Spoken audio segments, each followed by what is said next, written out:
জানিয়ে দিব এই মুহূর্তে আমাদের হাতে এসেছে বাংলাদেশের গুরুত্বপূর্ণ আপডেট সংবাদের শিরোনাম। শুরুতেই থাকছে একটি চাঞ্চল্যকর প্রতিবেদন। অচল অ্যাকাউন্ট থেকে শুটার ফয়সালের নামে 219 কোটি টাকার চেক। হাদি হত্যাকাণ্ডে মাস্টারমাইন্ড উন্মোচনের পথে তদন্ত। ডিএমপি কমিশনারের বিস্ফোরক ঘোষণা। তবে এবার ফেঁসে গেল বিএনপির হেভিওয়েট প্রার্থী মির্জা আব্বাস। এ নিয়ে থাকবে বিস্তারিত প্রতিবেদন, তাই সম্পূর্ণ ভিডিও জুড়ে আমাদের সাথেই থাকুন। সব শেষে জানিয়ে দিব নিজের অস্ত্রের গুলিতেই প্রাণ গেল বিজিবি সদস্যের। এতক্ষণ শুনছিলেন হাতে থাকা আপডেট সংবাদের শিরোনাম, এবারে বিস্তারিত। তবে তার আগে অনুরোধ রইল ভিডিওটিতে একটি লাইক এবং কমেন্ট করে জানিয়ে দিন ভিডিও সম্পর্কে আপনার মূল্যবান মতামত। আরও জানিয়ে দিন ভিডিওটি কোথা থেকে দেখছেন বা কোন জেলা থেকে দেখছেন। অচল অ্যাকাউন্ট থেকে শুটার ফয়সালের নামে 219 কোটি টাকার চেক। হাদি হত্যাকাণ্ডে মাস্টারমাইন্ড উন্মোচনের পথে তদন্ত। ডিএমপি কমিশনারের বিস্ফোরক ঘোষণা। অচল ব্যাংক হিসাব, ভুয়া প্রতিষ্ঠানের নাম, অস্তিত্বহীন অফিস ঠিকানা আর শুটার ফয়সালের নামে ইস্যু করা 219 কোটি টাকার চেক। এই কয়েকটি তথ্যই যথেষ্ট ছিল ওসমান হাদি হত্যাকাণ্ডকে একটি সাধারণ রাজনৈতিক খুনের সীমা ছাড়িয়ে দেশের ইতিহাসের অন্যতম রহস্যজনক ও ভয়ঙ্কর অপরাধ রূপ দেওয়ার জন্য। প্রশ্ন উঠছে, একজন শুটারের হাতে এত বিপুল অর্থ যাওয়ার পেছনে আসল উদ্দেশ্য কি? হাদি হত্যা কি ছিল একমাত্র লক্ষ্য, নাকি এটি ছিল আরও বড় কোনো ষড়যন্ত্রের অংশ? ওসমান হাদিকে লক্ষ্য করে গুলি করার পরদিনই র্যাবের হাতে আসে শুটার ফয়সালের বোনের আগারগাঁয়ের বাসার পাশের একটি বিল্ডিংয়ের সিসিটিভি ভিডিও ফুটেজ। এ ভিডিও ফুটেজে দেখা যায় ফয়সাল তার মাকে সঙ্গে নিয়ে বাসার নিচে একটি পরিত্যক্ত স্থানে কিছু একটা খুঁজছে। দৃশ্যটি প্রথমে সাধারণ মনে হলেও পরে সেটিই হয়ে ওঠে তদন্তের গুরুত্বপূর্ণ সূত্র। র্যাবের অভিযানে ওই পরিত্যক্ত স্থান থেকেই উদ্ধার করা হয় একাধিক গুলি। ব্যালিস্টিক বিশেষজ্ঞরা নিশ্চিত করেছেন উদ্ধার হওয়া গুলির ধরন ওসমান হাদিকে হত্যায় ব্যবহৃত গুলির সঙ্গে মিলে যায়। এই আবিষ্কারের পরই তদন্ত নতুন মোড় নেয়। ফয়সালের বোনের ওই ফ্ল্যাট থেকে উদ্ধার করা হয় বেশ কয়েকটি ব্যাংকের চেক, যার মোট অঙ্ক 218 কোটি 79 লাখ টাকা। আইনশৃঙ্খলা বাহিনীর ভাষ্য অনুযায়ী এটি কোনো বিচ্ছিন্ন অর্থ লেনদেন নয়, বরং সুপরিকল্পিতভাবে বিভিন্ন ব্যাংক ও প্রতিষ্ঠানের মাধ্যমে তৈরি করা একটি অর্থনৈতিক নেটওয়ার্ক। তদন্তে উঠে আসে দেশের 11টি ব্যাংকের মোট 38টি চেক উদ্ধার করা হয়েছে, যার মধ্যে 32টি ছিল উত্তোলনযোগ্য। চেকগুলোর সর্বনিম্ন মূল্য তালিকা 7 লাখ টাকা হলেও সর্বোচ্চ চেকের অঙ্ক ছিল 90 কোটি টাকা। প্রিমিয়াম ব্যাংক, আল আরাফা ইসলামী bank, prime bank, national bank, অগ্রণী ব্যাংক সহ একাধিক ব্যাংকের নাম উঠে আসে এই তালিকায়। চেকগুলোর উৎস যাচাই করতে তদন্তকারী দল গোপনে ব্যাংকগুলোতে অনুসন্ধানে নামে।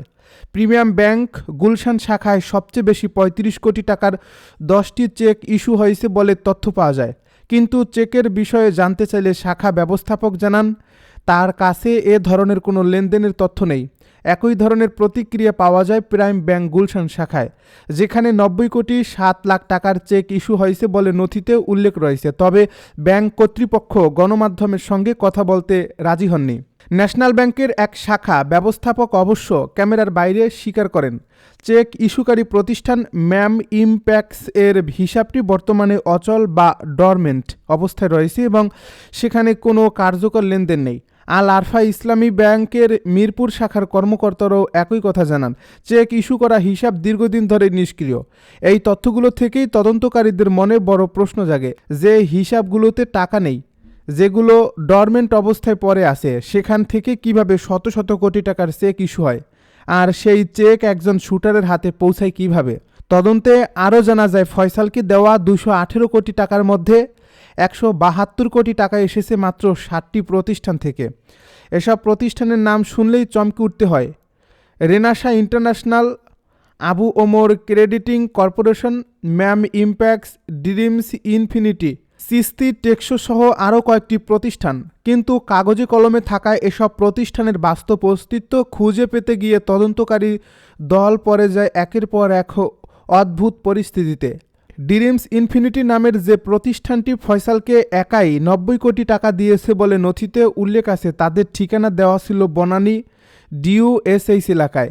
সেখানে গিয়ে দেখা যায় ওই ঠিকানায় কখনোই এমন কোনো প্রতিষ্ঠান ছিল না। আশপাশের লোকজনও প্রতিষ্ঠানটির নাম শোনেননি।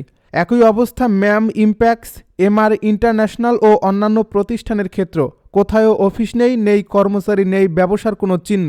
ইন্দিরা রোডের চিস্তি টেক্স নামের একটি প্রতিষ্ঠানের ক্ষেত্রে জানা যায় তারা প্রায় 4 বছর আগে সেখান থেকে ব্যবসা গুটিয়ে নিয়েছে, অথচ তাদের নামেই ইস্যু হয়েছে কোটি টাকার চেক।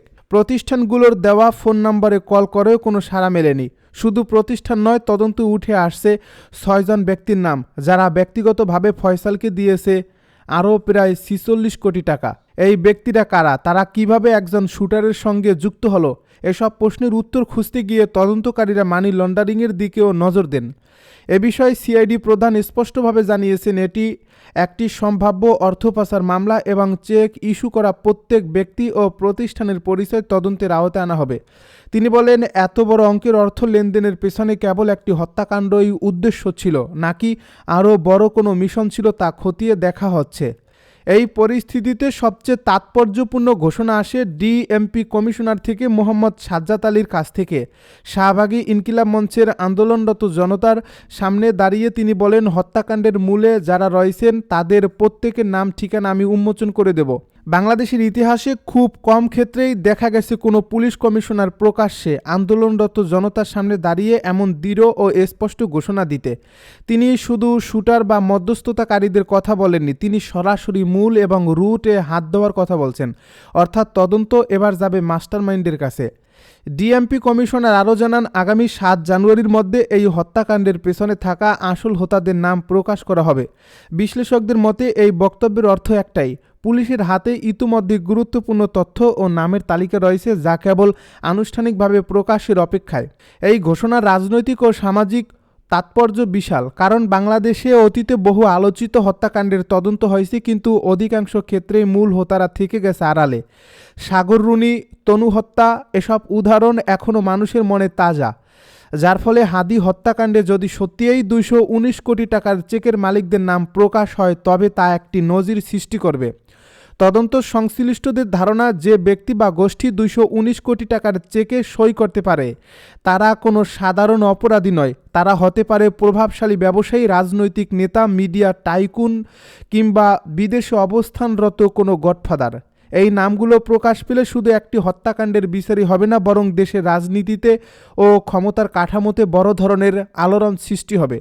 এদিকে জনমনে প্রশ্ন উঠছে, নাম প্রকাশ করলেই কি সব শেষ হবে? যাদের নাম আসবে তারা কি দেশের ভেতরেই আছে নাকি বিদেশে পলাতক? তদন্তের পরবর্তী ধাপগুলো কি হবে?